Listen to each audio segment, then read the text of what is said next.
This is a Dreamcast disc and is for use only on a Dreamcast unit. Playing this disc on a hi-fi or other audio equipment can cause serious damage to its speakers. Dreamcast, up to 6 billion players. Welcome back to the stage of history. Why don't we play together? Hey, it's time to make some crazy money. Are you ready? Here we go!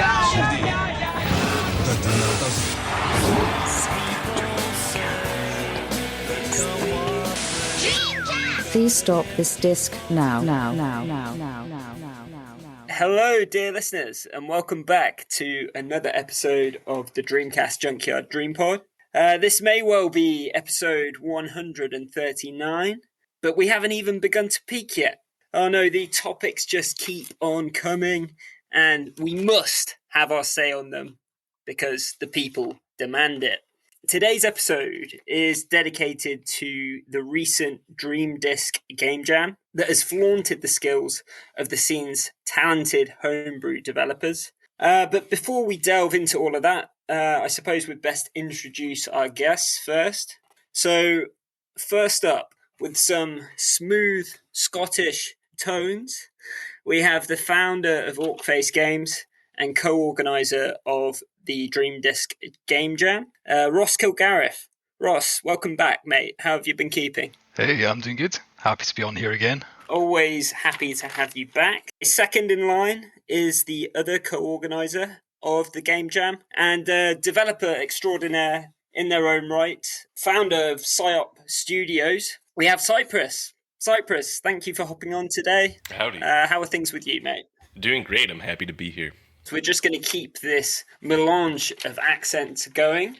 Our third guest graciously turned down a professional skateboarding career just so that he'd have enough time to deliver some dope Dreamcast translations to us. That's right, it's our one and only Derek Pascarella. What's up, Derek? Yo, that's fucking hilarious. That's right, coming out the gate hot. I'm doing great. So happy to be on here with all you guys who I admire, respect, and sometimes even love. So thanks for having me on. That's very touching of you. Yeah, we're always delighted to have you on here, Derek.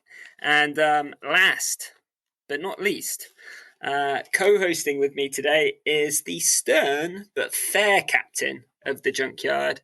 It's Lewis Cox. Aye, Captain. Howdy. Hello, Lozz. Thank you for the introduction, and yeah, I'm excited to talk about Dream Disc 24. And also, just while I feel like I need to mention this on a pod for if we have any skaters in our audience, Derek's online pseudonym A-Team is not a reference to the TV show, but the professional skateboard team. So there you go. There's a little factoid for you that I don't know if you've ever put out there, Derek, but yeah. The more you know. There'll be like a skater who remembers A-Team nodding their head happily right now. I hope so. Let's roll on to the mandatory icebreaker question then, shall we? I believe this time around we're going to keep it nice and simple and just ask our guests what have they been working on lately. And hopefully we'll get some Dreamcast-related answers. But who knows? Maybe there's some other weird hobbies that we might hear about too. So I'm going to swing the spotlight around to you, Derek, first. What have you got cooking at the moment? Oh, baby. So let's see. Life is quite busy, work and personal life, but I still have some active translation patch projects in the works. We've got Capcom versus SNK 2, the Japanese version with the full breadth of text that we never got in the West anywhere. We have that. Friends and I will be releasing that one on the Dreamcast end of this month, beginning of next month, and I guess I should specify that's March and April.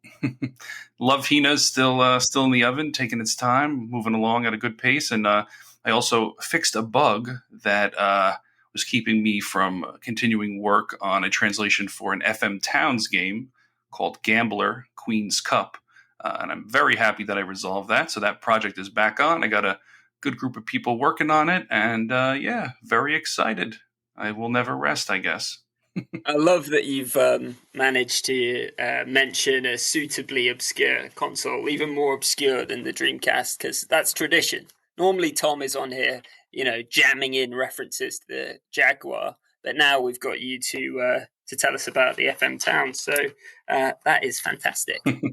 Cypress, I imagine you might be having your feet put up and taking a bit of a rest after the game jam, but are you working on anything else at the moment? Yeah, actually, I mean, during Dream Disc, I had to move, so I had to make my game while moving and looking at houses. It was a very stressful experience. So actually, I have not coded much since, but this week I started a new project working on the next Dream Disc 25 submission, and I have decided that I'm going to team up with Chowette to make a built-in VMU game, downloadable off the game that will interact with the main game. We made one for a different game jam before, and it was pretty advanced, but we never showed it publicly, and we never released it because we got bored of it. But that's what I'm working on now. I've been doing some gardening too. Oh, nice. There we go. We do like to hear about the occasional other hobby as well, just to spice things up. But that first mention has got me excited. And is that a hot exclusive, Lewis? Yeah. I think we can call that a hot exclusive. Yeah. Oh, I got to mention Chowette, in case anyone doesn't know. That's the person who made Girls Holding Hands, the VMU game using serial communication. Mm-hmm. Yeah, that one was a big deal. Like when it got put on the submission. So I think we'll probably mention it later. But yeah, that was a really impressive submission. Love it. All right. We'll move on to you, Lewis, next, given that you're already speaking. So what have you been working on? Come on, come clean.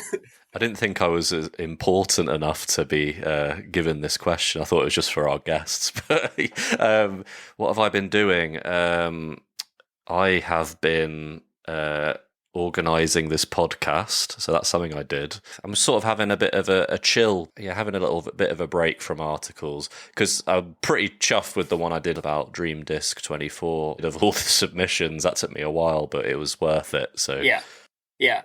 I think it's well deserved. You put out some heavy hitting articles towards the end of last year and the start of this year. The Sega Gaga ones got me a little bit jealous, I was kind of looking over my shoulder a bit. I was like, oh shit, maybe I need to buck my ideas up.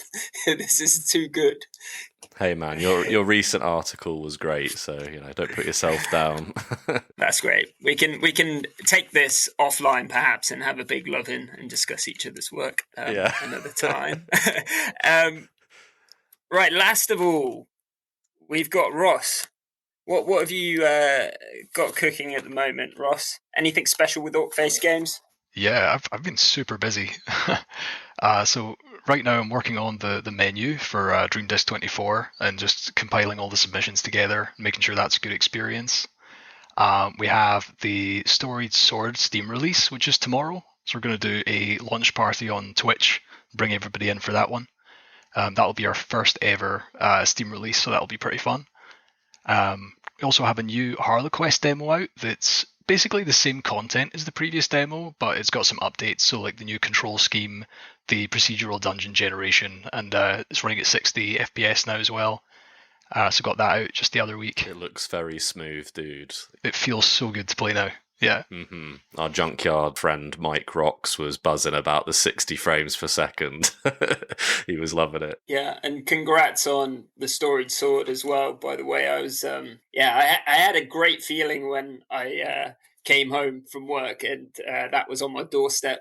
It's been a little while. I think it's probably been a year or so since I had another indie Dreamcast game. You just can't beat that feeling of peeling the cellophane off and feeling the weight of that of the manual. That's what I loved when I first opened it up. A nice weighty manual with some good artwork in there. So yeah, congratulations. Yeah, thanks guys for picking up copies. I appreciate that.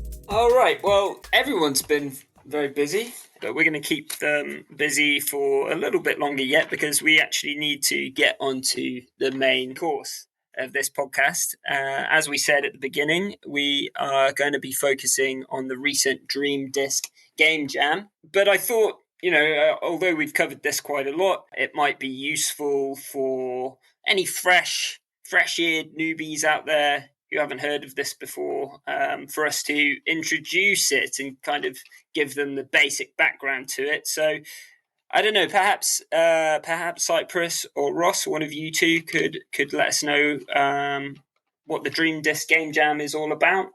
So Dream Disc 24 it's a new game jam competition where developers in the Dreamcast scene all submit their games to a panel of judges. The top 10 games are chosen to go on a physical Dreamcast CD-ROM that we, Orc Face Games, will send out for free, and the top 3 get a cash prize from donations. And those cash prizes ended up being pretty hefty, from what I could tell. Yeah, it was really awesome. We had people, I believe that someone submitted a donation from a previous competition, an online competition, and they had the money left from that never got paid out to the winners from that. So to give that back to the scene, they donated that to Dream Disc. So that was very cool. That's amazing. That's what we like to hear. And so you mentioned that the top 10 entries, as chosen by judges, will make it onto a physical demo disc, and that's something that the Orc Face will be publishing in the future. Is that right, Ross? Yes. Yeah, so we're working on that just now. The idea is to just charge the price of shipping, so that way everyone who worked on the game and everyone who wants one can get a copy easily. Amazing. That is what we like to hear. And how did the Game Jam come about initially? What was kind of the initial inspiration for it? I came up with this Game Jam because I was very jealous of the Game Boy scene having a Game Jam. And then I saw that the Sega Saturn also has a very significant Game Jam every year. Yeah. Where you can submit things that you worked on at any time of year. I thought that was pretty interesting. And I thought Dreamcast is good. We could do way better than that.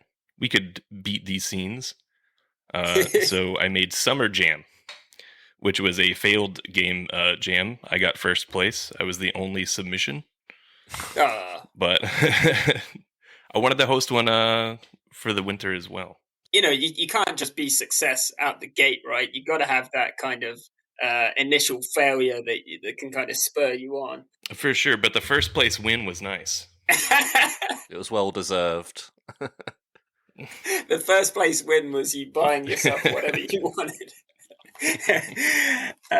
Yeah, amazing. I when I heard about this, it piqued my interest as well, because I know that the scene has got some history of game jams going way back, to the early 2000s, when folks were first figuring out how to, put Indian homebrew material onto the console. So it's just really wonderful to see that kind of thread of continuity over the years. HarleQuest started out at a game jam, didn't it, with Dungeon Ross?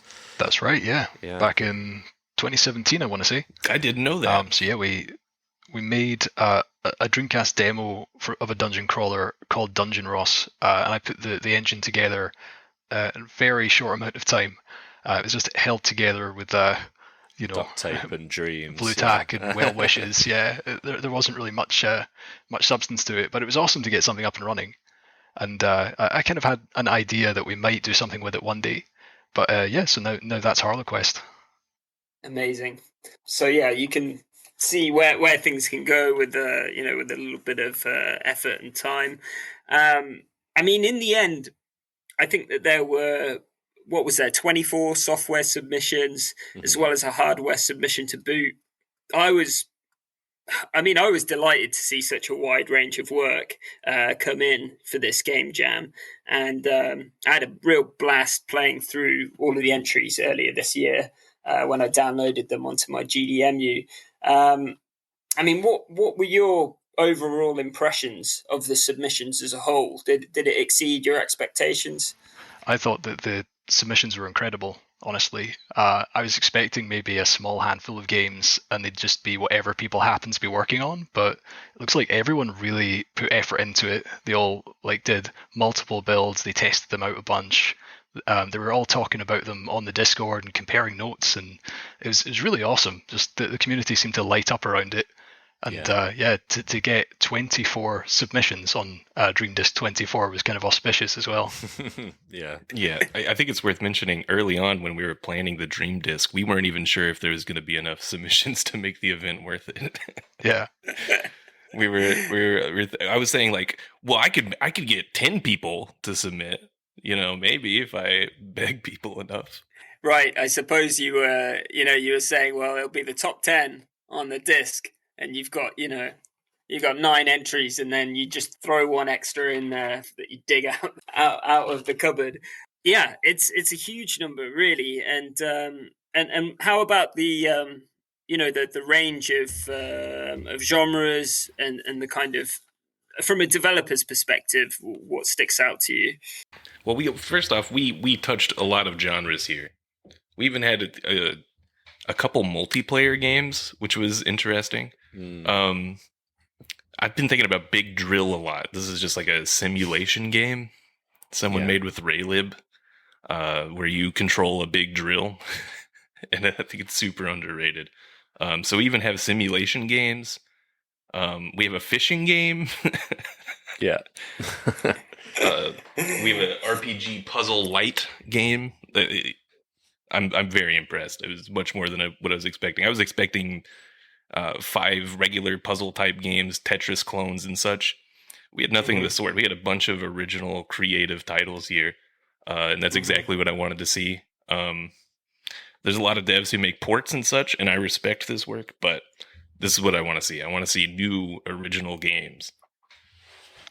That's always one of the best things about a game jam, is that everyone's encouraged to do something totally new, something different to what they usually work on.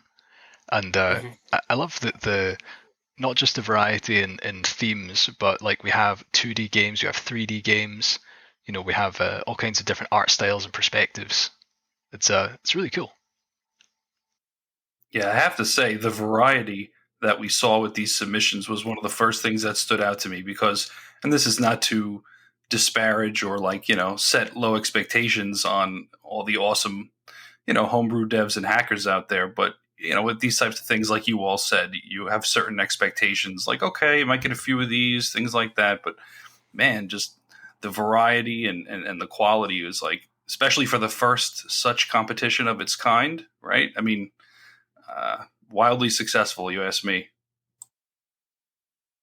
And we've smashed those pesky Saturn and Game Boy scenes into dust. Yeah.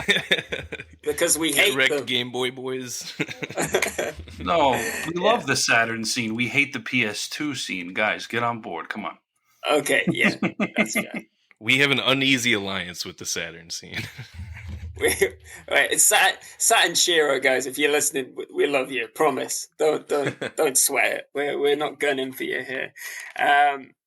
Okay, so right, so I think it's fair to say that the general impressions about the whole body of work that was submitted are good, and obviously we all really appreciate each and every contribution that has been made here. However, at the end of the day, however friendly it may be, there is a competitive aspect to this. And 10 entries have been selected to make it onto the demo disc that's to be published by Orc Face Games. Before we do the big countdown of the top 10, can one of you fine people remind me of who the judges were and how the judging process worked? So the judges were actually, they changed a lot over the course of the game jam. I think originally Cypress reached out to quite a few people, but depending on availability, some people kind of ended up dropping out. But the set of judges we ended up with were myself, there was Derek, there was Sega Guru, Al, there was Alistair Lowe, and Falco Gurgis. A lot of folks there who are very well experienced in the scene and know their stuff. Really, if you wanted to put together a judging panel, that's certainly a lot of the names that I'd be going for. I mean, obviously, Alistair, has produced some excellent games that have come on the Dreamcast in Flea and Tapeworm. I know, obviously, Falco's had a lot of input recently on the Grand Theft Auto ports that have really set the scene on fire. So there's some excellent names there, and of course, Sega Guru. Lewis and I are forever linking his videos in our social media because we don't make a lot of videos ourselves. So whenever we write about something, we're always just like, go check out Sega Guru. I feel like this sort of thing was designed for Sega Guru's YouTube output because he's always reviewing like little indie games and homebrew things. So this is like perfect for him to be part of. Yeah, he was very ecstatic to join. Yeah, I can imagine. And you have to admire his work ethic as well. Did an individual video for each submission and spoke about the submission. It was awesome. Yeah. Oh yeah, absolutely.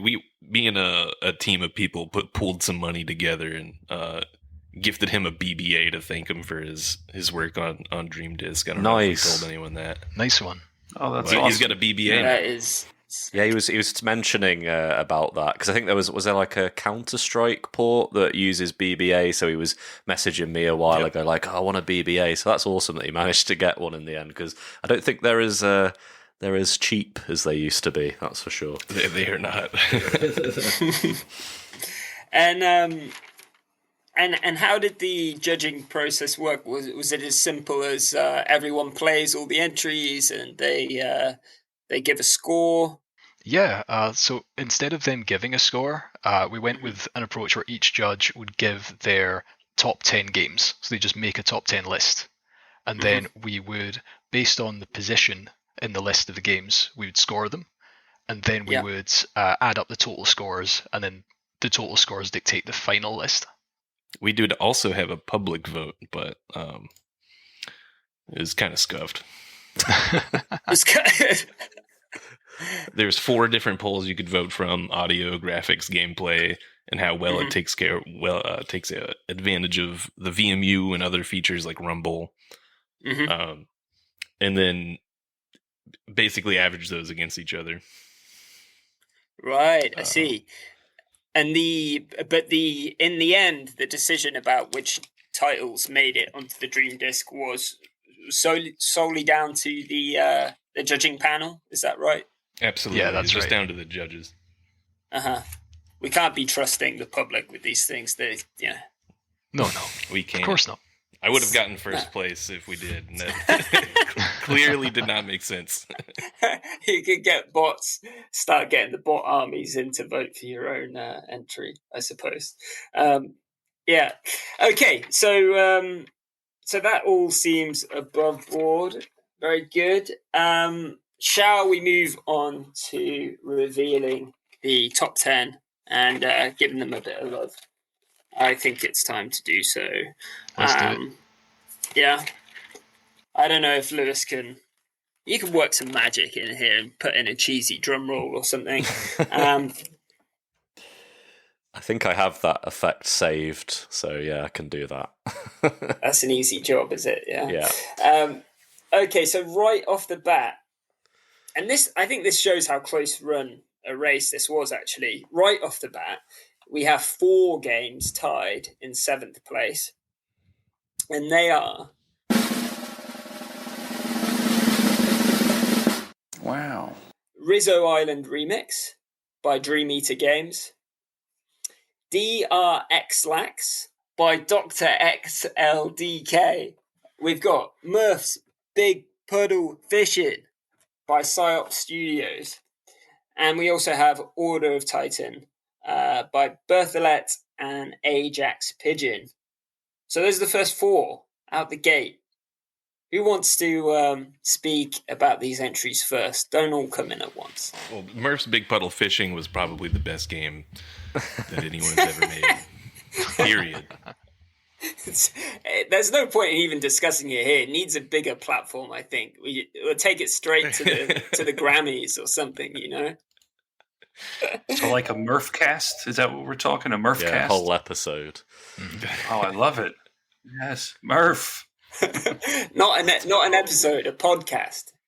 The entire I mean, there's an podcast. extended universe, isn't there? Because he's in Beach Box, which was your other game. There actually is. Murph is connected to every single property I've written.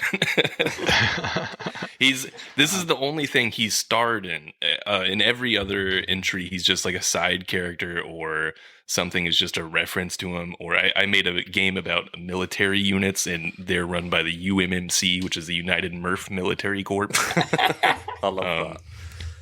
So he's an important character in the PsyOps universe. I didn't realize that the lore ran so deeply, Cypress, for our beloved Murph. That's pretty hilarious.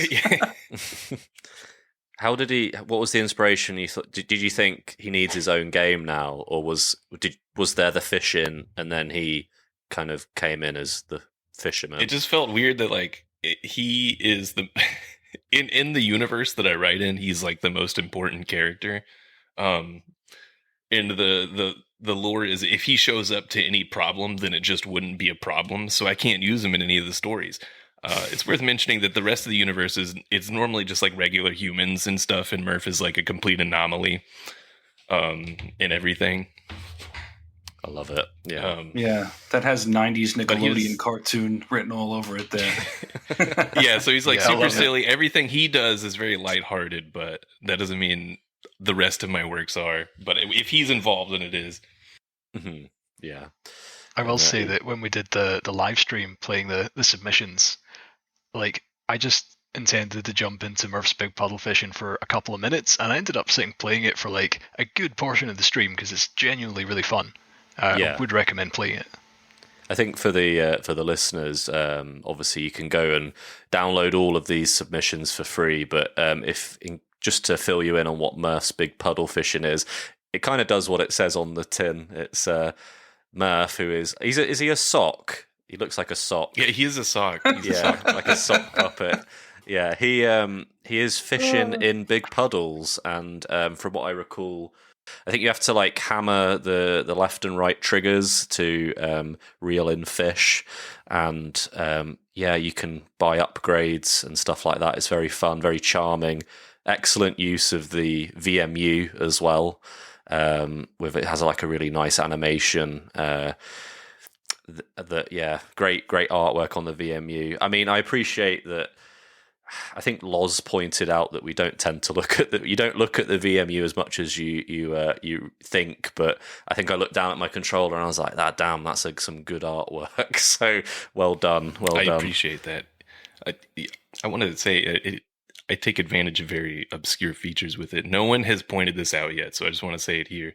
If you save Murph's Big Puddle Fishing and then you go into the BIOS, you'll see that the BIOS not only has an animation, but it has an eye catch, which less than 1% of all games have. As far as I know, there's only one game that has one, officially. Or even in homebrew. And no one's pointed it out yet. Saying you actually added an eye catch to that? That's awesome. I also did not notice that. That's really cool, dude. That's awesome. If people don't know about the eye catch, though, like just as a little summary, if you think about going to, and Cypress, supplement or correct me if I'm wrong, but you go into the Dreamcast BIOS for the save manager, and in addition to, typical metadata, hey, description, date and time, and a little icon which may or may not be animated, you can also, and I don't know the specs on like the size, the resolution or like bit depth of the image, but you can actually have something of like a little screenshot or whatever you want it to be, kind of right there along with the metadata. So sparsely used, but that's so badass, dude. Oh man, I wish I would have known that. Now I got to go check that out, like on real hardware. One thing that people don't know about this eye catch is that if you had taken a screenshot in Phantasy Star Online, this is the only game that I know that has this. In the data for that image in the save file, it actually saves the usernames of all the players that are in that image. Oh, that's sick. We really did peak as a society with the Dreamcast, didn't we, guys? We really did.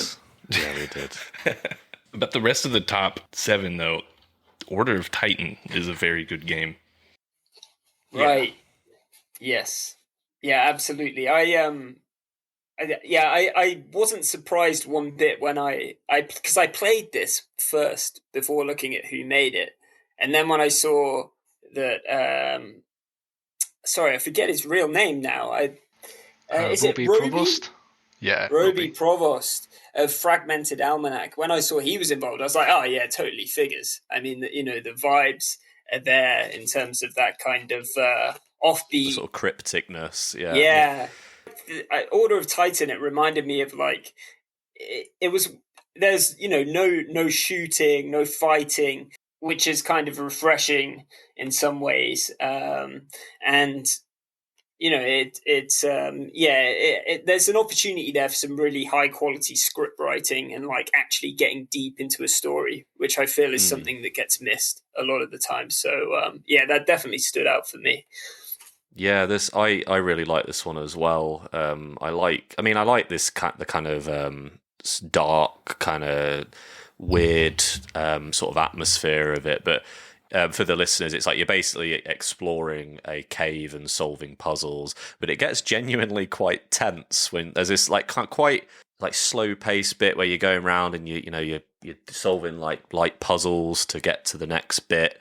But then there's this one room you go in where it's dark and there's these things flying at you, and it goes from a fairly kind of chill exploration game to this thing where you're having to like time movement in case you get caught by these I think they're like red orbs that like fly at you, and it genuinely had me like whoa at times. So I really enjoyed this one, and I think honestly this wouldn't look out of place on like a list of indies on the Nintendo Switch, like the look of it and the style. So really really good game. That's funny you said that, Lewis, because I mean, in terms of like presentation, atmosphere, like you guys touched on that, but I actually fully agree that when you are getting attacked or you die or whatever by those orb dudes, for some reason and maybe it's just me, I guess it was you too, but as I'm playing it, I actually did get that real like sense of dread you get in the game, well, as much as you can feel in the game. It's not real life, let's remember, guys.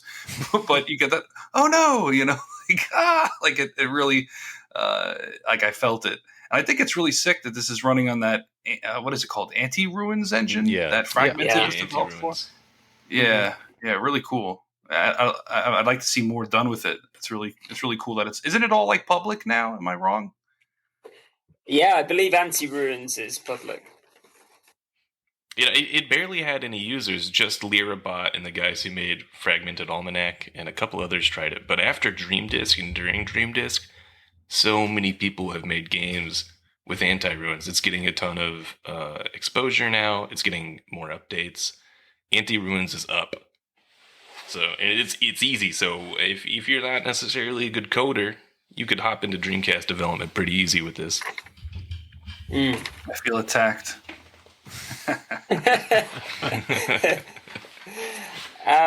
Okay, how about the other two that we've got here that are tied in 7th place then, folks? I mean, Rizzo Island Remix. I think it's a nice... I'm really glad to see, actually, that this has made the top 10 because... well, actually, before I go into it, Lewis, we should probably actually say what these games are before we start talking about them, which you keep reminding me of. Well, Rizzo Island Remix is based... Well, I mean, it's basically a 3D platformer where you play... I think, is it built in the Quake engine, I believe? Yeah, it's in the Quake engine. Nice, yeah. And you play as Tom Rizzo, which is the developer's late uncle, and he's got his surfboard and he's very rad and cool, and he goes around this 3D environment, jumping on platforms and collecting discs. And you just have to collect all the discs and get to the exit. It's very simple but very effective. And I believe this remix version kind of changes things up a bit. Apparently it was inspired by like Bug on the Saturn. I'm really glad that this made the top 10 because as we detailed in a previous DreamPod, Rizzo Island, which has been in development for many years, unfortunately was cancelled I think it was a few days after the competition wrapped up, and so it's really great to see that Rizzo Island is getting some form of a physical release. In this case with the Orc Face demo, so that's really cool. I'm really glad that's happened. Yeah, I loved this one personally. The fact that a 3D platformer at all made its way into the game jam is like so badass to me. I thought it was, and I love like the little sound effects and voice samples. Not a wipeout, not cool, man. Like stuff like that. It really had me laughing.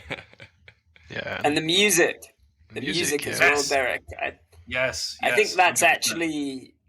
Is that Lewis? Am I right in thinking that that's his uncle? That's Tom Rizzo's. Mr. Rizzo's. Yeah, that is Rizzo. Yeah. That is the guy you're playing as. Yeah. Yeah. That's awesome. An amazing touch. I think it's awesome. A huge piece of homebrew history going on this disc, and not the only one either. Right. And the fourth game in 7th place was Dr. Xlax, which because I'm not confident enough to say to my next door neighbor, hey, come and play Dr. Xlax with me. I haven't actually tried the multiplayer mode, but I believe this demo had multiplayer. Am I right? Yeah, there was 2 versions, right? There was like a standalone self-running demo version, and then the only playable one was the multiplayer. Am I right? Mm-hmm. Yeah. Mm-hmm. Yeah. This whole time, by the way, I've been thinking of it as like Dirksalax, but I love Dr. Xlax way more, so thank you, Lozz, for that. Yeah, I thought it was Duralax. Duralax. I hope we've not been pronouncing it wrong. Well, I'm sure you'll hear from somebody. Is Dr. XL AX? Because I think the developer's handle is Dr. XL, but I could be wrong about that. I see. This is like a great lesson on pronouncing words you only see on the internet. You ask 5 people, 4 people, 6 people, you're going to get 6 different interpretations. I love it. Yeah, this is Blink 182. It seems like the kind of research one of us should have done before this podcast. Hey, no, we don't do research. But anyway, I thought this, although I didn't actually play the multiplayer mode, I thought it had the possibility to be a really dope online game. I thought it could really work extremely well online. So I don't know. That's probably a massive ask, but if you're listening, that's what I'd like to hear. So get to work. Ross, what would you describe this game as for the listeners? Because I'm not entirely sure how to describe it. It's one of the more kind of unique entries, I think. I'd say it's a little bit like Geometry Wars, if you ever played that. It's a kind of abstract, almost arcade-like top-down game. And it has a great CRT effect where the screen is warped over what looks like the front of a CRT screen. Or maybe a radar screen, and it's got really cool style. Yeah. That's true. You got to point out, though, this game was actually started before Geometry Wars came out. So one could say that Geometry Wars is like this game. This game was started over 20 years ago. I actually had no idea about that. That's awesome. You didn't know that he's been making this game since Homebrew has been a thing for the Dreamcast. So it's insane that we're finally getting any version of it on this disc. I think it's huge. Wow, a real piece of Dreamcast history here. Yeah, I had no idea. This is the thing with Dreamcast. I know obviously a lot of people really yearn for 3D games and stuff, but this is on the Dreamcast and it looks really good. And it's a 2D game. It's these sort of explosions and the colors. It's very pretty, vibrant kind of showcase of graphics. So yeah. Hats off to the developer. All right. Well, I think we'd best move on up the list. So that was the 4 games that drew or tied, I should say, in 7th place. So in 6th place, we have the mighty Trick Truck by Woosoft, which is essentially well, it's a skateboarding game, but instead of riding a skateboard, you are driving around a truck.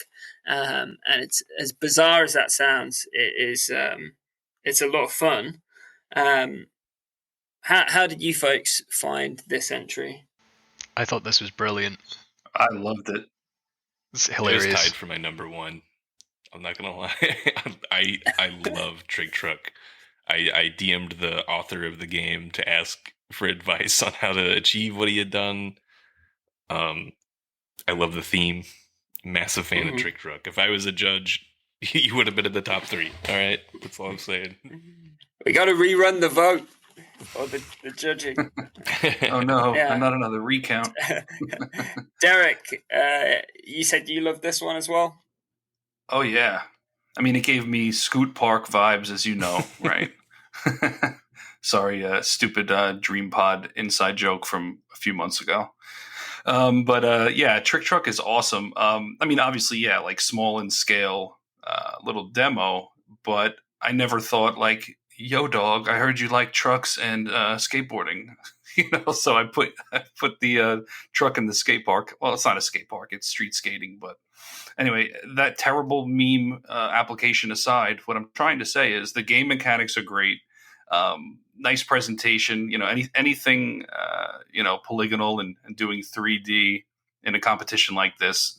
It's not to like put down other entries, but to me personally, there's an automatic degree of excellence with that, especially when it's well executed. Rarely did the camera go off on like a Sonic Adventure tangent and get lost and such. Yeah, it was really great. So if there were to be like a fully fleshed out version of this, I could imagine myself grinding and playing it, no pun intended, for like a long time. So big kudos to Wolfsoft for sure.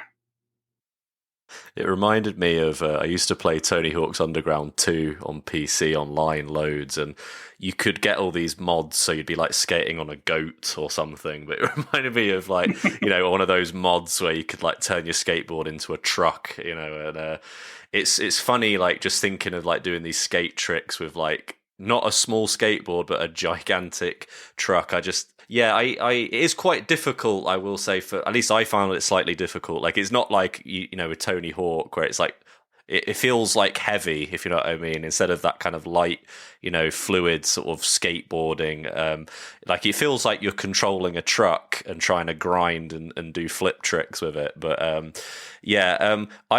actually wondered if, if they were to do other levels, would imagine like a road, like a straight road, would a level like that where you're kind of constantly moving forward, would that be because in the environment that it's currently in, it's like this sort of small, sort of tight knit area, so you're kind of bouncing off things a lot. It'd be interesting to see where this goes as a concept, and hopefully we can see more levels and more features from it. You could almost imagine City Escape from Sonic Adventure 2 like that, going downhill really fast and then having like lots of things to trick off. That would be very cool. That does have a truck, doesn't it, that level? There's a bit with That's a true. truck. Yeah. Trying to kill you. Yeah. Yep, trying to kill you. And also, shout out to Wolfsoft for the sick custom logo they put into the IP.bin and the great use of the limited color palette. My propers. Yeah, but I hope you're listening. Getting lots of love, and that's not even the only entry from this developer in this competition. I don't believe so. More on that potentially in a minute.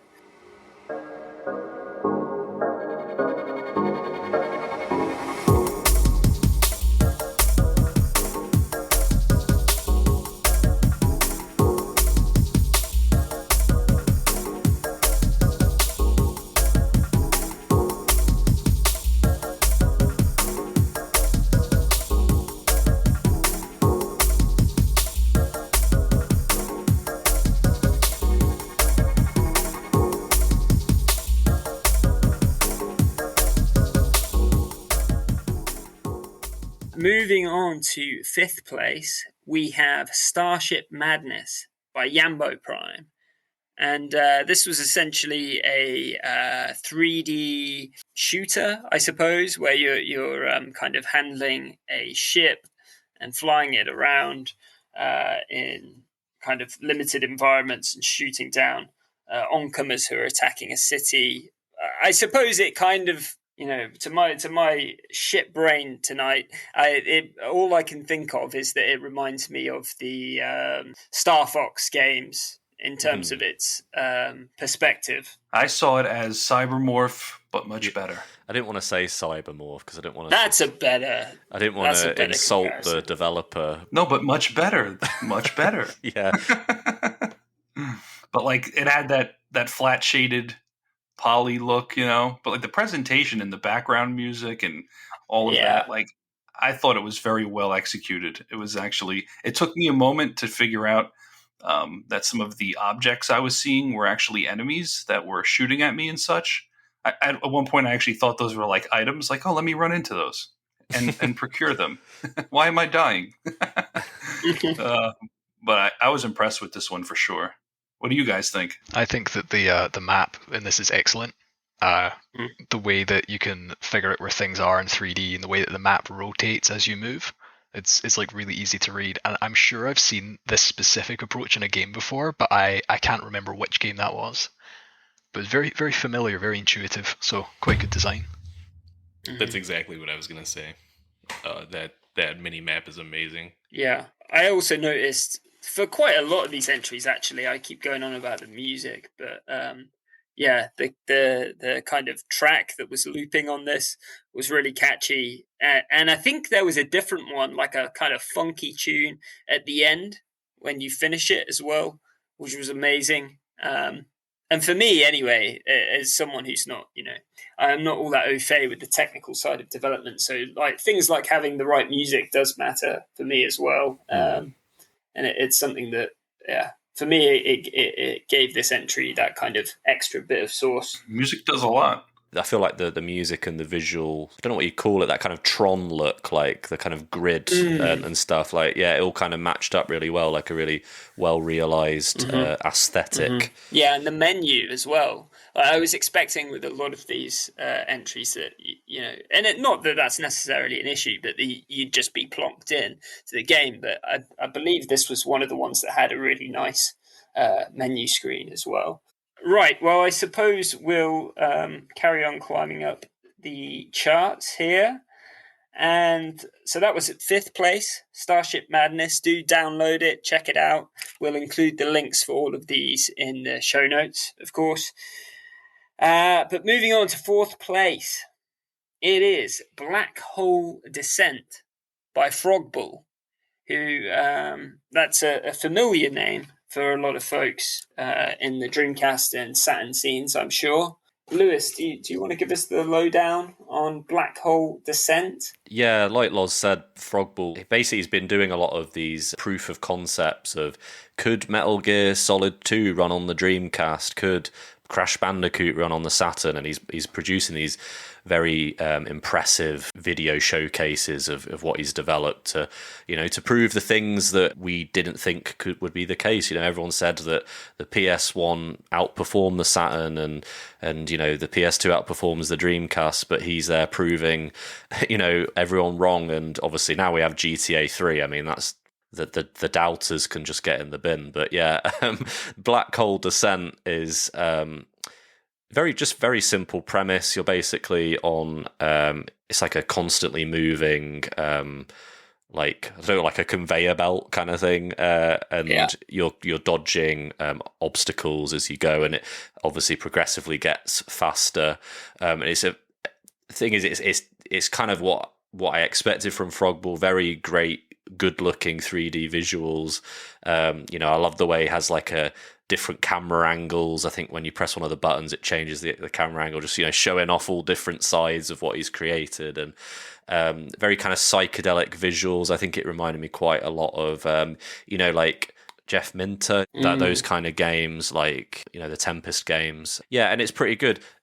Did this one have music? Because I don't remember it having music. Because I know we were just talking about the importance of music.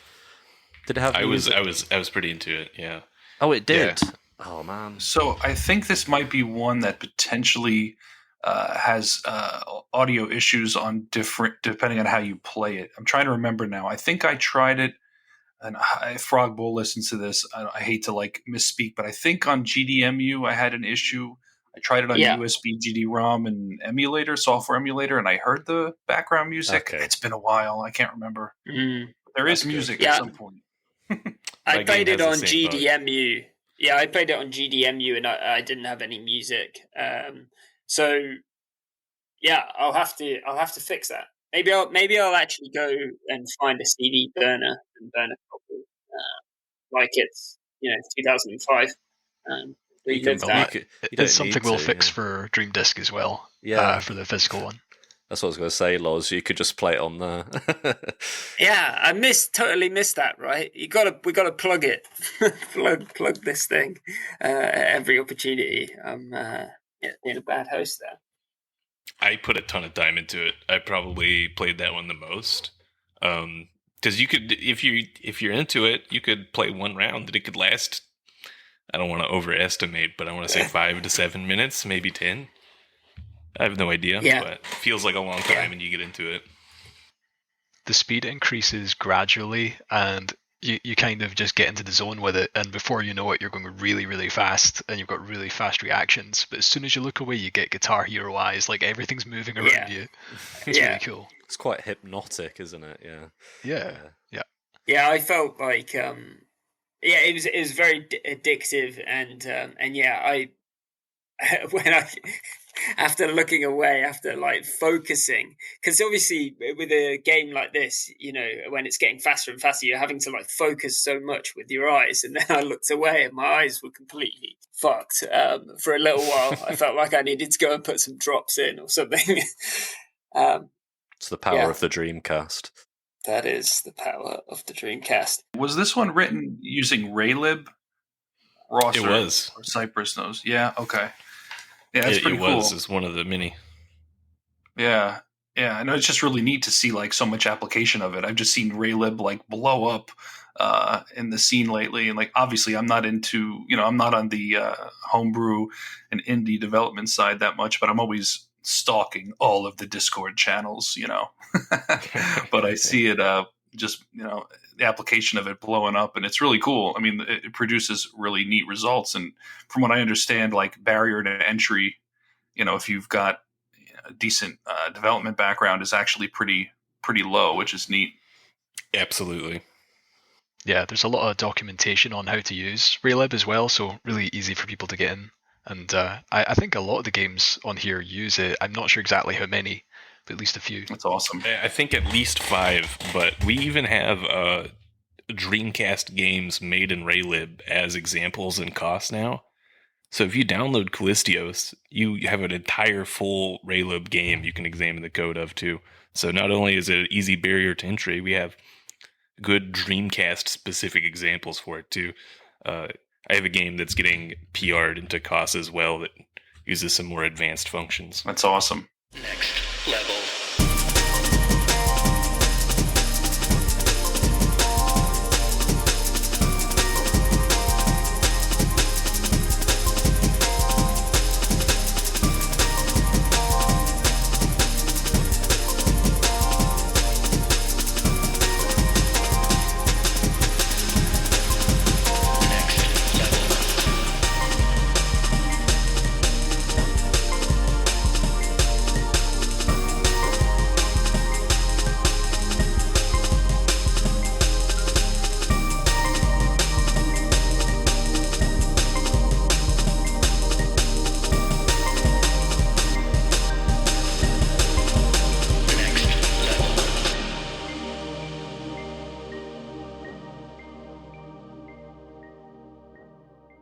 We are now heading into the big guns, the top 3.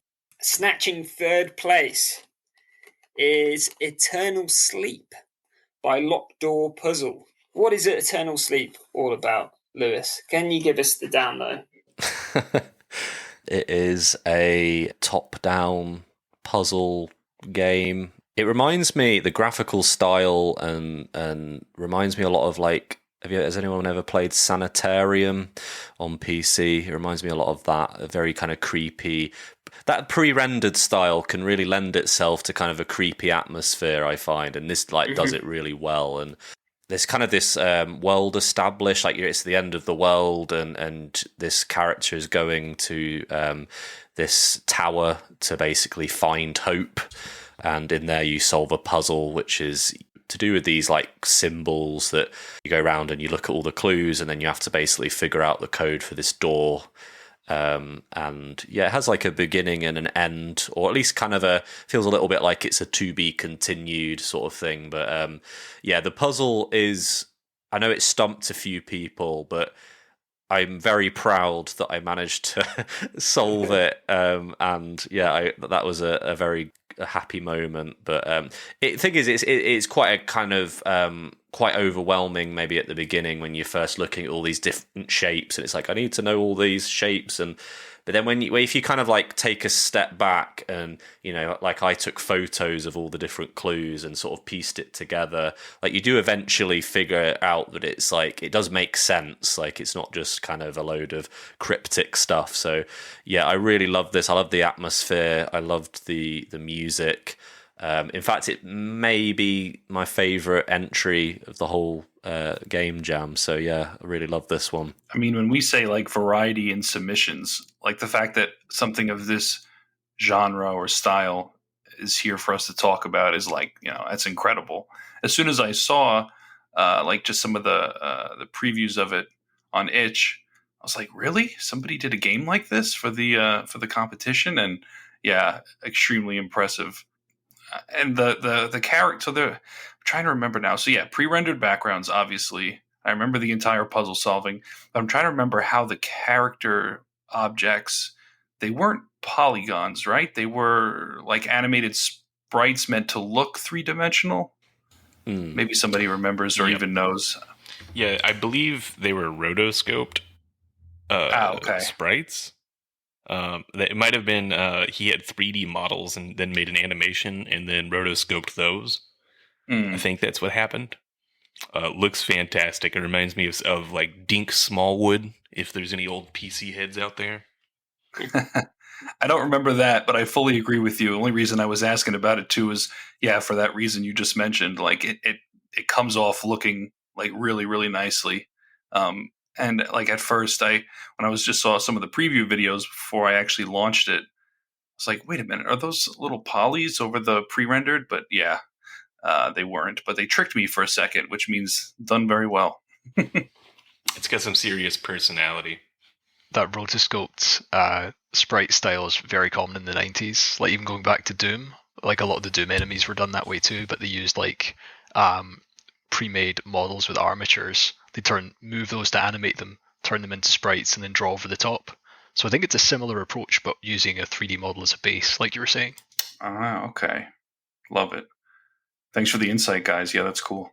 I have no technical insight, but from just kind of a consumer's perspective, I suppose, from a gamer's perspective, I love this entry, and it could be my favorite entry as well, Lewis. I mean, when it just opened into that snowy scene with the brooding music at the start, you know, that just got me overly excited straight away.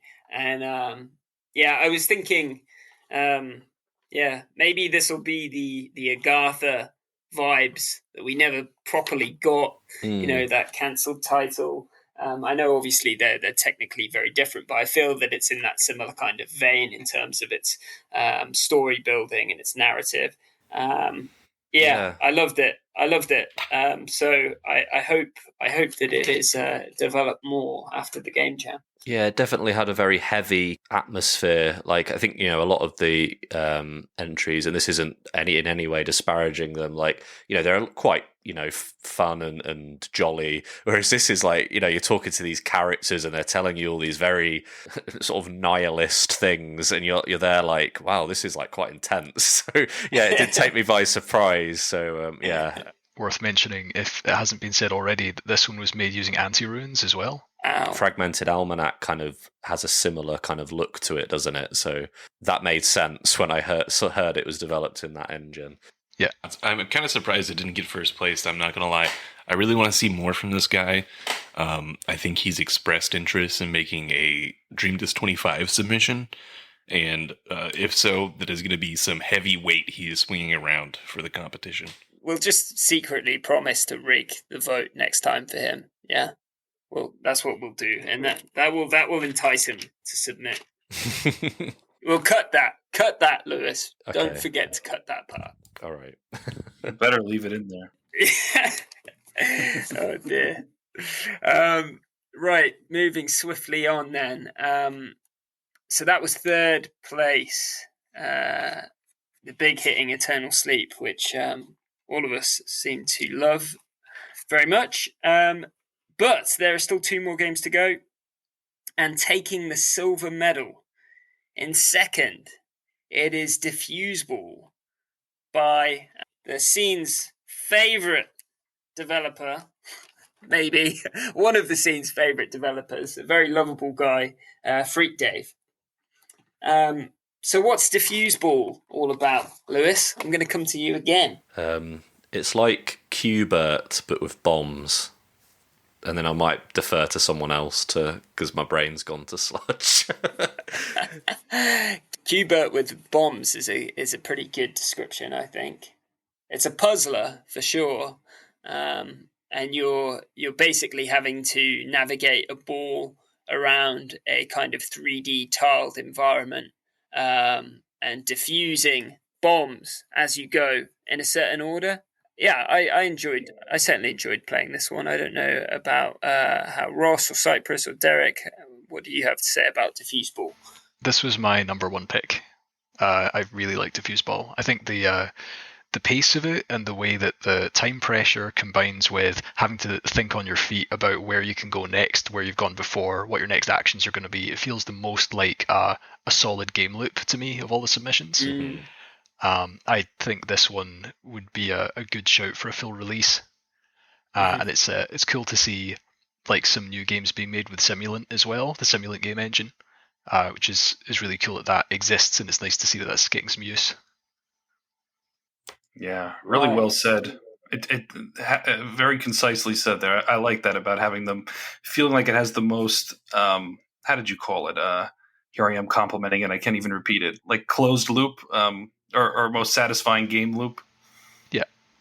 Yeah, it really does. I think if you had to just like count raw time, I probably spent the most on this just out of like anger and obsession over, oh my gosh, I can't believe I got so far and I burned my path, right? And I have to, why did I do that? Now I got to go back from the start. And you think you remember the route, right? You're like, okay, I remember it this time. I don't jump on that one. I jump on this one. And then you make one little mistake and it's all over again. But yeah, little puzzlers like this, I think are I don't know, they are some of my favorite games because they're just so easy to pick up and play. And there's such a degree of like satisfaction when you progress and figure things out.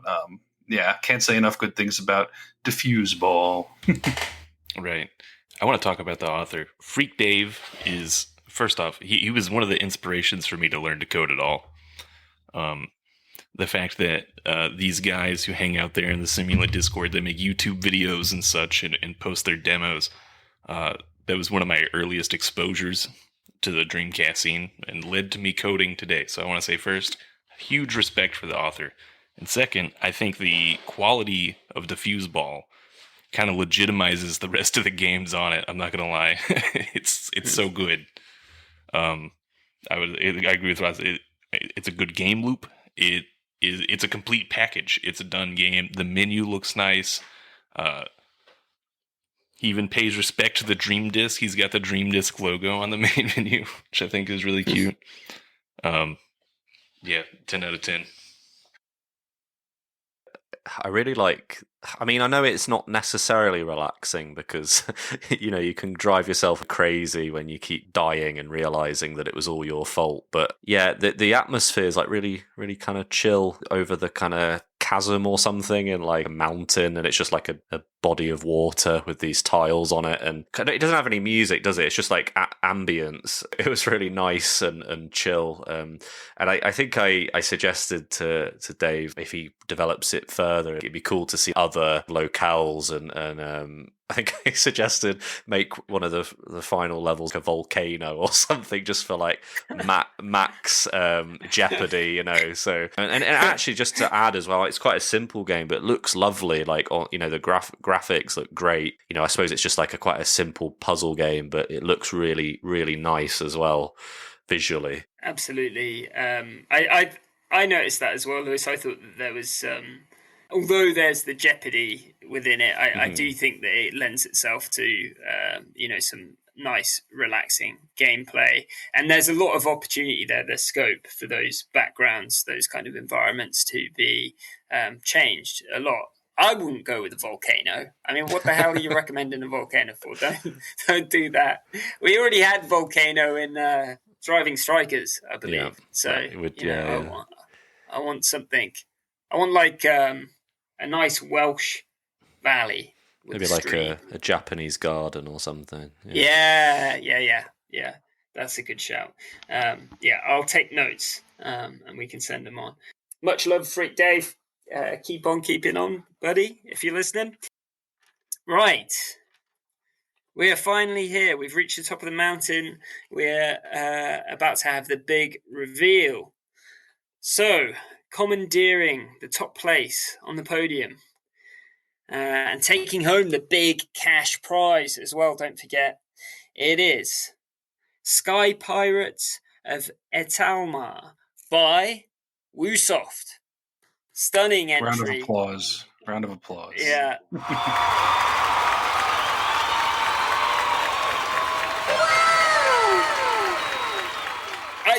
I don't know about you guys. This didn't surprise me. I mean, there's a few games I could have voted for, but this was for me. This hit it out the parks, and the only thing that could have made this any better for me was if it had the Porco Rosso license from Studio Ghibli. I think that would put the cherry on top. It suits it perfectly. But yeah, I absolutely adored this game.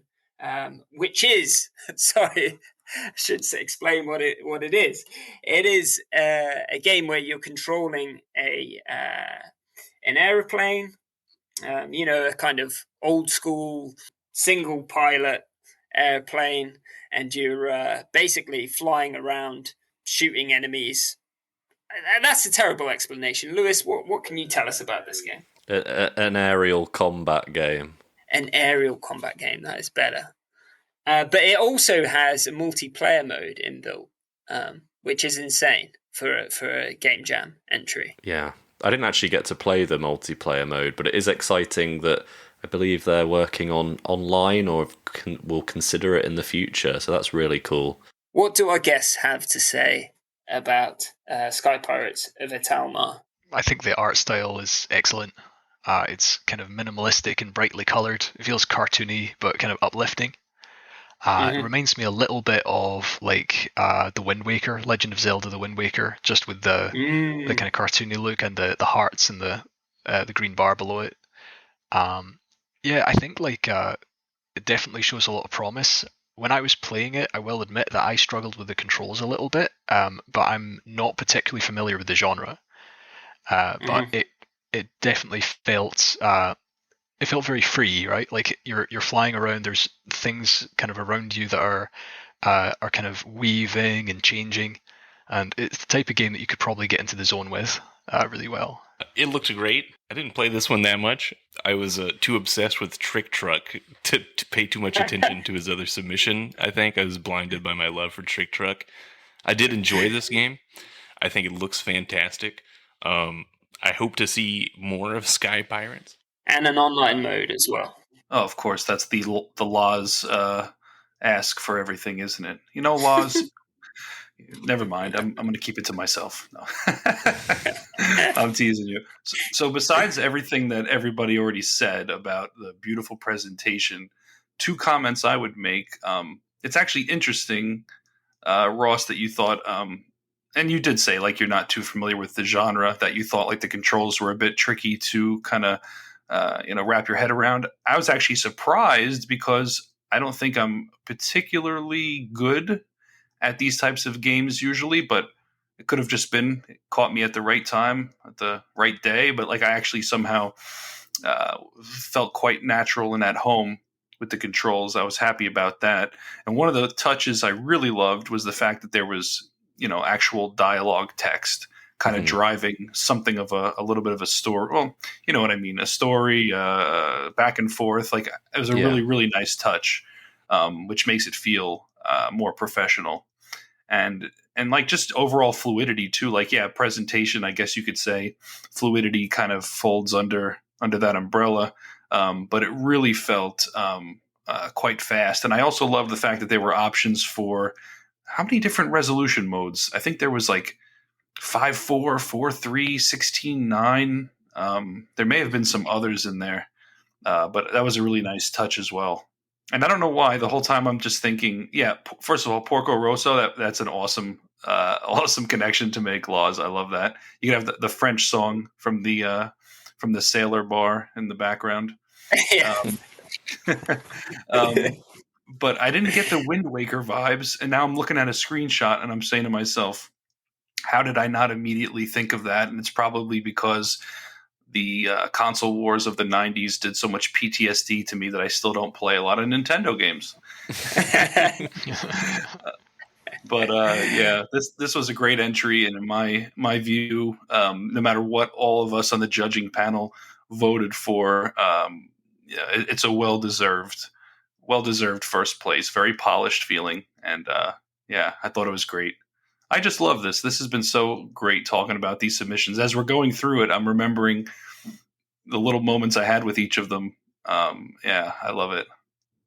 I was just going to jump in there, and I don't mean to gang up on poor Ross, but I think one of my main notes on this one was, I appreciate that this is a game jam, and all these talented developers, are putting these games together, and they're not like going to be like a fully fledged release, as far as like, the polish and stuff like that.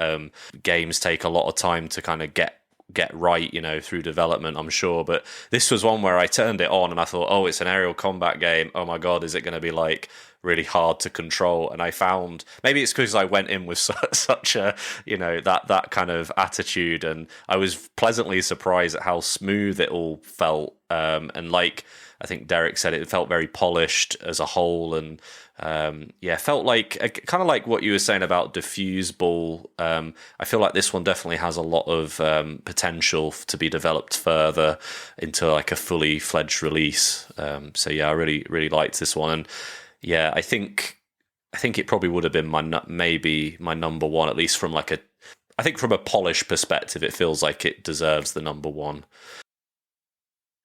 What I'm hearing is get good. Oh, no. Yeah. I need to practice.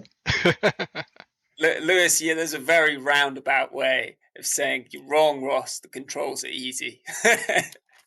Get good, scrub. I mean, dudes, if you've ever seen me play Space Channel 5, I'm not going to tell anyone to get good. I can't even get past the first level, so yeah. No, you're absolutely right. Like, I think this would make a great full release, and there's already so much to it. Like the 4-player split screen and everything. Like he's done a fantastic job, and not one but 2 games submitted to the jam, which is just incredibly impressive. That is just it's taking the biscuit, isn't it? Two submissions.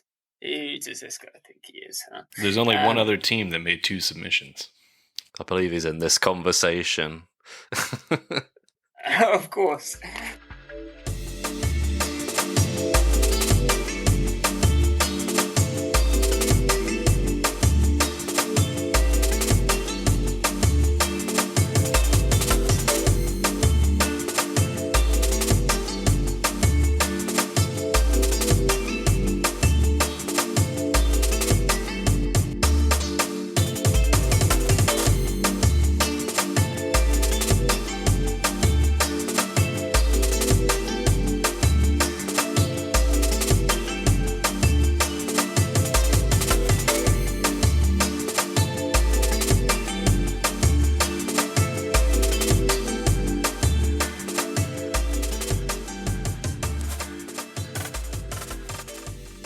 Right, well, congratulations, Ubisoft, on coming in first. As Derek said, we feel it's highly deserved. I'm sure the scene appreciated your submission and the submissions of everyone else who made it to the top 10. However, I think we should give a little bit of space for some honourable mentions, there may be some games in here that some of us would have picked if we were judges. So maybe we can just take another 5 minutes to share a bit more love around. One game that I wanted to highlight was Big Motherfucking Drill, because that game is that was one that really spoke to me. It tickled my fancy. Those neon-ish kind of aesthetics on the HUD and the music with those like ravey 90s kind of early Prodigy piano bars. Those were sublime. I thought this was a really excellent, unique entry, and it would deserve the Lego Rock Raiders license, if anyone knows what that is. I think that's what it needs. So I adore Lego Rock Raiders. That is one of my all-time favorite games. I agree with you 100%. You got to make it happen, Ross. Get on the phone. Get your people to speak to Lego's people. I was very excited to mention Big Drill. I fucking love that game. It would have been in my top 3 if I was a judge. I DM'd the author and I was like, dude, don't feel bad about it. You're the first in my heart, all right? I fucking love Big Drill. It's such a unique entry, and this is the kind of thing I want to see in future events. I want to see just unique games. It doesn't need to be that polished. Mm-hmm. It's such a good game to just turn on, and I get some coding done. I can focus on something else. Huge fan. I think it was funny seeing some, people like in our team and stuff, like in the Junkyard, who I feel like the idle game genre is kind of a mostly newer concept. And it's like, it's an idle game. It plays itself, and then you occasionally make choices, don't you, to, upgrade and stuff like that. And it was quite interesting to see how people kind of reacted to this entry. And yeah, it is really cool. And, shout out to the developer and their YouTube channel as well. Is it Captain Kuso? I think they're called. Captain Kuso. Yeah, they're also the person who ported Shrek to the VMU, so nice one. I just wanted to mention, give some shout outs to. I really liked Meteor Rain, which I believe was a kind of a port of a previous submission to like a Mega Drive jam, but it's such a simple premise. It's like you're these little astronauts running a crop from left to right, and you're dodging meteors, and they obviously get faster and faster, and it gets quite difficult. But and also it has a 4-player mode, and I think I didn't play it with people, but like I think it'd be really fun to play that with 4 players. But so yeah, that was one I wanted to shout out. And also Dream Ride, that was one that also it's so interesting how the Anti-Ruins engine can you can create so many different styles of games, because this is like a top-down driving game, and I was really impressed with that one for the sort of variety of features. There was like 4 different game modes, like multiplayer. That was actually one I was sort of surprised didn't kind of get into the top 10 just on that alone, like the kind of variety of different things that the developer put into there. So yeah, shout out to Dream Ride as well. Yeah. I think the art in Dream Ride is really well done. The way that they made the cars, just from rendering sprites, was really creative. Yeah, and the kind of landing screen with that Dream Ride in capitalized massive white letters, whilst all the cars are nipping about in the background. Mm-hmm. That's that is nifty. I just one more from me that I wanted to mention, which was Beachbox, which I believe is this also one of yours, Cypress? Yeah, I made that with Haikuno. Right. Well, yeah, this I thought this was super clean, and the the concept is simple, but the switching between kind of modes that you have to get through the terrain, that kind of Ikaruga type switching. It took me a little while to get my head around because I'm not the sharpest knife in the drawer, but that was excellent. And I loved when the colors invert when you slow down. That was really dope. I love that. So. I appreciate that. We put a ton of work into that game. The game is open source. Anyone can go read the code. We actually made it specifically to be an example for other people.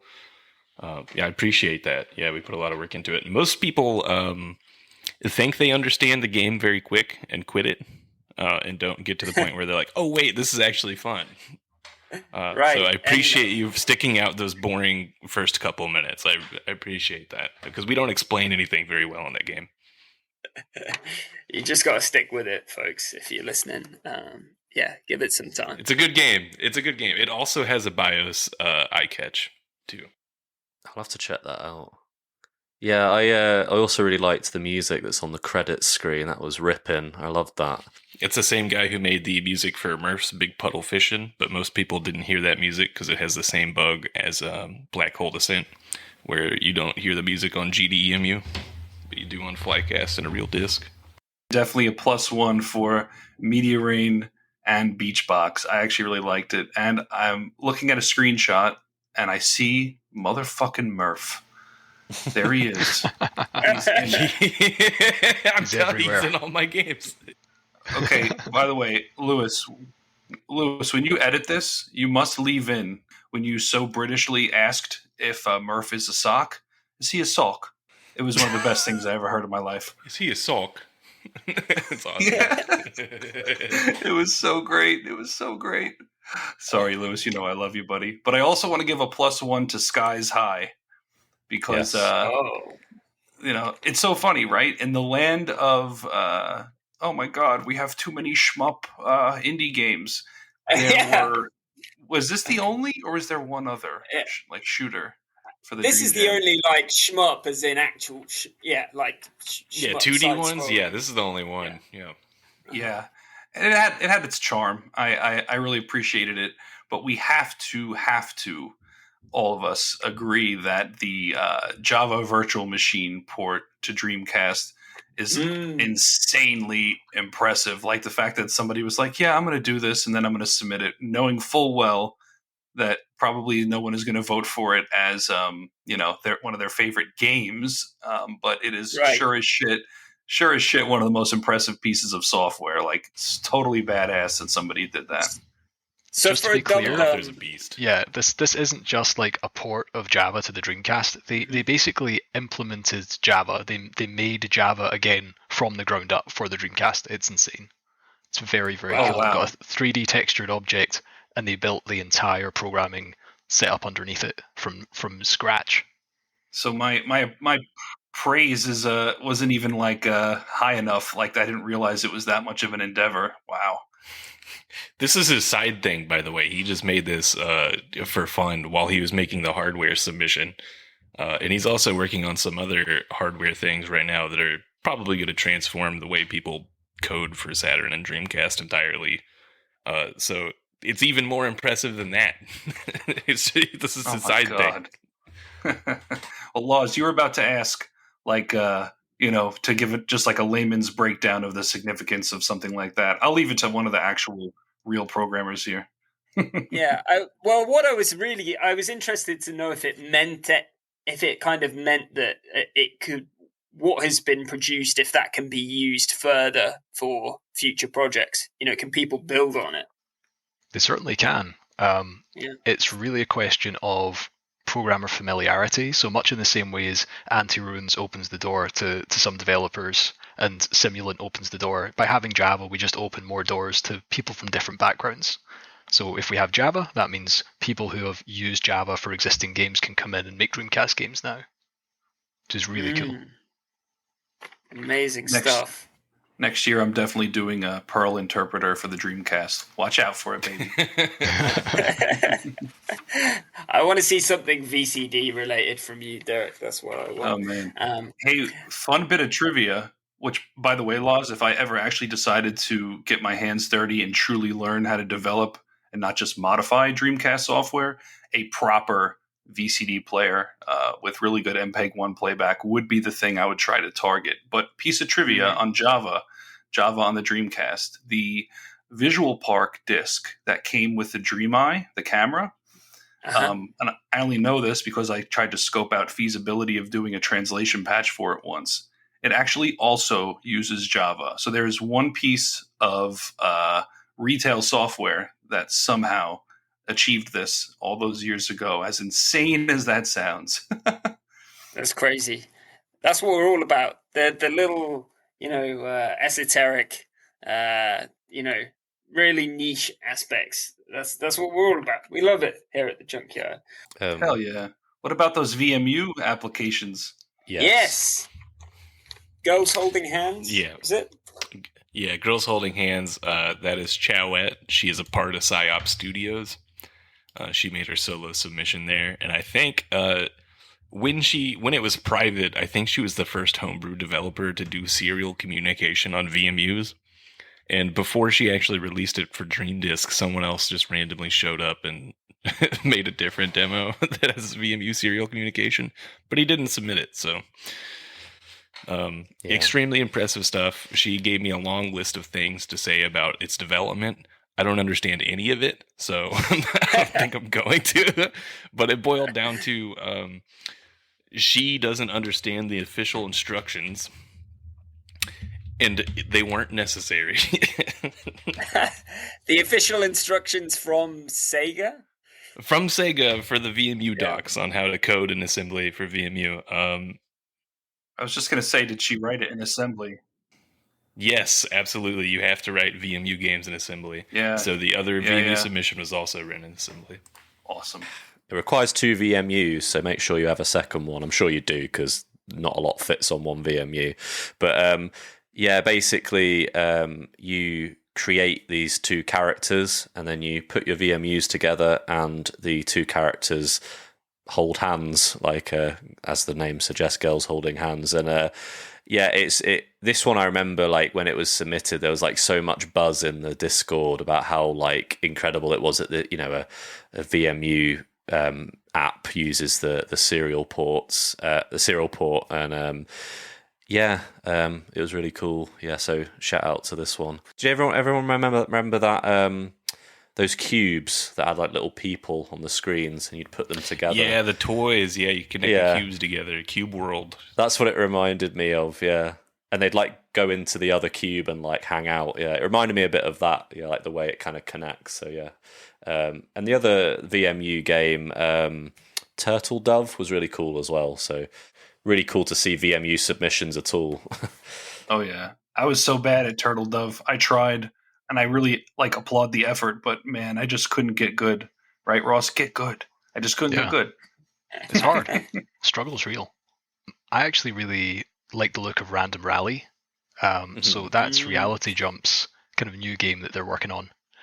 And it's a prototype, so it's still pretty early. So it's not really a full game experience yet. But I think that it looks pretty promising. So basically, you're driving around an environment in a fire truck, but the final game you'll have lots of different vehicles that you can try, and you're racing around a course that I believe is based on the street where the developer Luke Benstead grew up, and the look and feel of it, the way that the camera moves, it just feels like the end result's going to be really good. So that's really a sneak preview of what they're working on next. It was quite impressive how, like, when you do a lap, a ghost of your previous lap appears. I just thought, I was like, wow, that's... Obviously, I'm not a developer, but that kind of was like, that's pretty impressive. Yeah. And it's kind of for me anyway, it was like, base childhood dreams being triggered there when the fire truck appeared and you were racing that. It was great.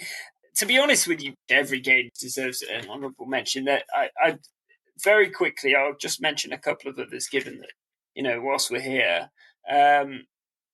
I thought Bounce Quest immediately, the kind of rolling, the idea of having a rolling mechanic in a platformer, it kind of immediately triggered memories of Loco Roco, the PSP game for me, which was a stunning game. And I'd like to see the developer put some more work into that, or perhaps another title for the Dreamcast.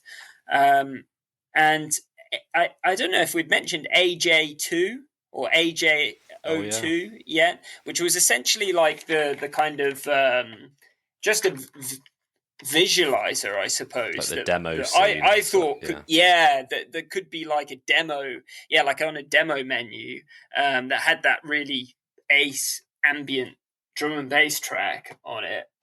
That was trippy. It was great. I loved it. I liked the bit with the 3D head that just changes angle. It's very very vapor wavy. Yes. It really captures that Y2K futurism. Yes. That great aesthetic. Lastly, I don't know if anyone's going to be able to comment on this, because presumably there would have only been one made, but there was a hardware submission as well, was there not? There was.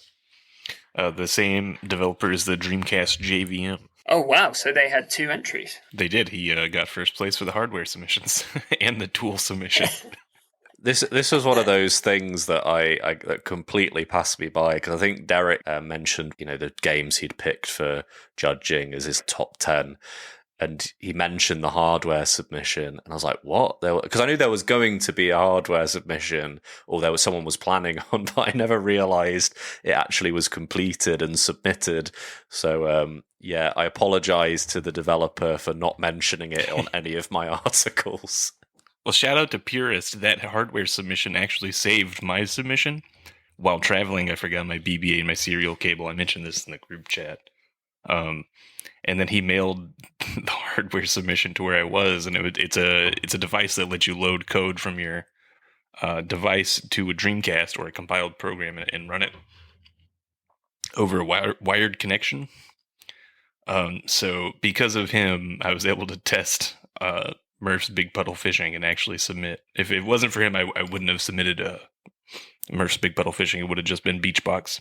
We never would have had the soundbite of Lewis asking if it was a sock. Imagine. Oh my god. It's not a world I want to live in, fellas. Pierce is holding the scene on his back. Apparently. You wait. In the next episode, we're gonna have no Yanks, and we're gonna rip into your silly accent there, Derek. You wait, buddy. We'll have our revenge.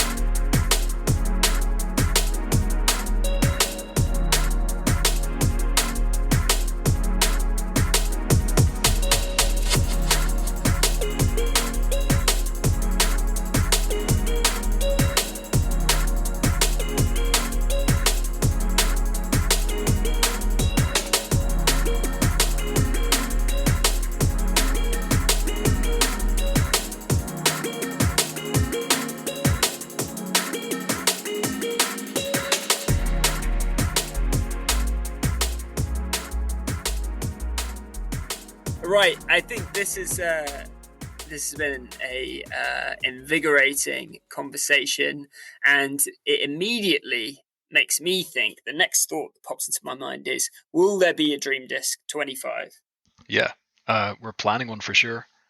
We're going to do things a little differently for Dream Disc 25. One of the things is we're going to let it run into January of 26 a little to give people more time. Because I think doing this over the deadline, over the Christmas holidays, meant that a lot of people who could have participated didn't have as much time.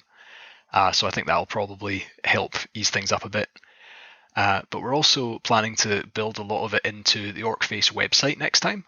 And that way we can control what goes into the submissions and make sure that everything's more streamlined. So hopefully we'll get a similar number or more submissions next time.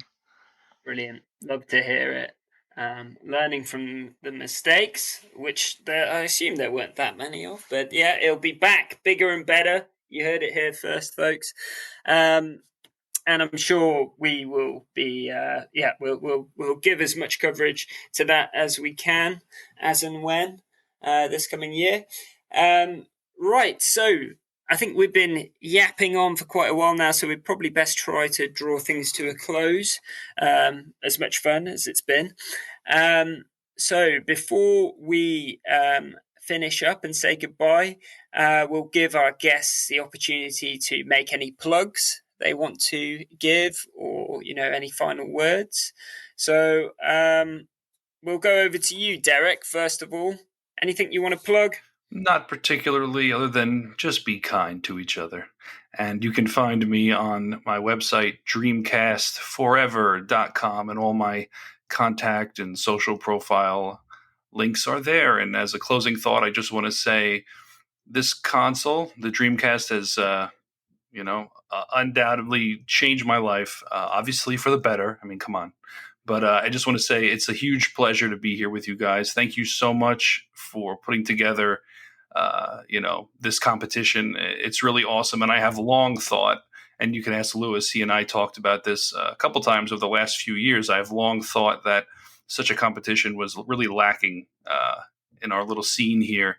And something I could never, of course, endeavor to start or be in control of, but I'm so thrilled that it exists and that it's going to carry on into the future. And I can't wait to see what the next one has in store. So keep dreaming, guys.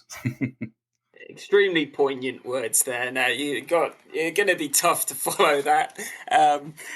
Well, you can always edit it so that I'm the last guy, and you guys can all say shitty things if you want. I mean, that is a great shout. You're full of ideas, aren't you? Doing me out of a job. Okay, Ross, would you like to plug anything or any last words? I'd like to say that if you're interested in bringing more games to the Dreamcast and you're a bit curious about programming or about arts, just come onto the Simulant Discord, get talking to people. You can submit something for Dream Disc 25, you'll get loads of support, and ultimately it might lead to a proper physical release and a new game on the system. I think the more people that do that, the bigger and better this is going to be.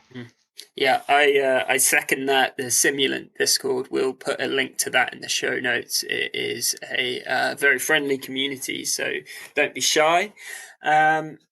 Cypress, we've loved having you on the pod, mate. Is there anything you would like to plug or any last words you have? I hope everyone plays my upcoming games this year. I guess that's all I got to say. I got to back up the point. Simulant is a great place to be. Doesn't matter your skill level. I didn't know how to code at all a year and a half ago, and those guys taught me. Falco Geargis would be my main mentor in helping me learn. So if you feel like you can't do it, you don't have the skills or whatever, you can. It's not that scary. And if folks want to take a look at your games, or they're interested in what's coming up, is it Itch? Is Itch the best place to find you? Yeah, itch.io, Psyops Studios. There we have it. Over to you, Lewis. Any last words?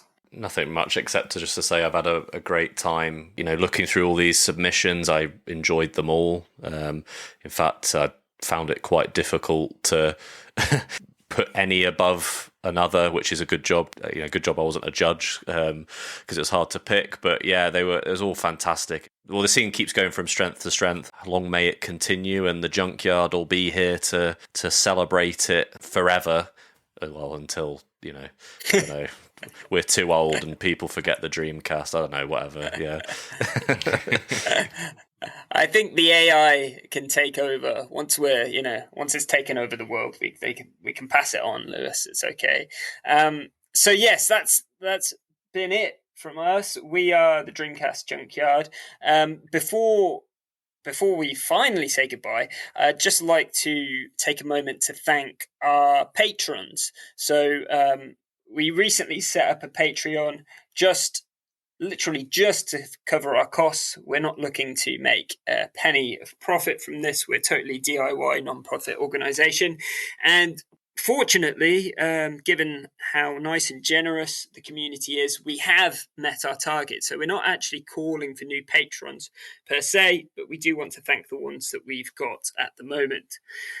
So in no particular order, they are Tom Charnock, who Douglas Wright, TY Guy, Chris Walter, Gary Meacher, Anthony Harrop, Smarty, PP Burns, Lee Sparks, Alex Hayden, Thomas Wergler, Wombat, who has a dope Instagram page, I believe, Massimiliano, Ross Kilgariff, Willis Alvey, N. Sanders, James B., A.D. Carter, Derek Pascarella, Pizza Hotline, and some chumps called Lewis and Lawrence.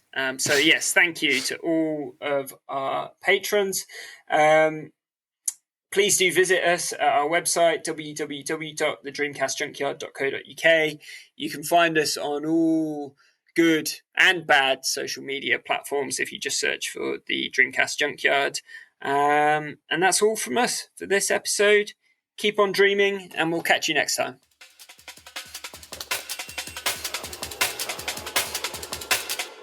This is the Dreamcast disc.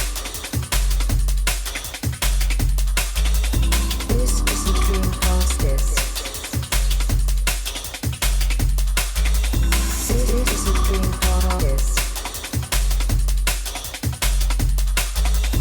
This is the Dreamcast disc. And is for use only on a Dreamcast unit. Playing this disc on a hi-fi or other audio equipment can cause serious damage to its speakers. Please stop this disc now.